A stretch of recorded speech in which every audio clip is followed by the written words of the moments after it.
YouTube પર રણવીર અલ્હાબાદિયાની મુશ્કેલીઓ અટકવાના કોઈ સંકેત દેખાઈ રહ્યા નથી. માનવાધિકાર પંચે રણવીર અલ્હાબાદિયાની ટિપ્પણી પર ધ્યાન આપ્યું છે અને યુટ્યુબને પત્ર લખ્યો છે.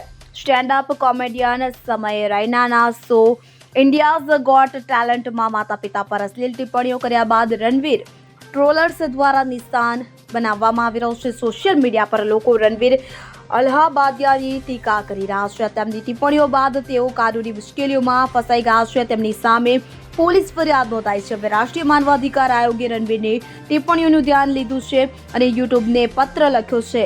મહારાષ્ટ્ર મુખ્યમંત્રી દેવેન્દ્ર ફડણવીસે પણ રણવીરના નિવેદનની નિંદા કરી છે. મામલો કાબુ બહાર જતો જોઈને રણવીરે માફી માંગી છે. તેમણે કહ્યું કે તેઓ તેમના નિવેદન માટે કોઈ સમર્થન આપશે નહીં, તેઓ ફક્ત માફી માંગે છે.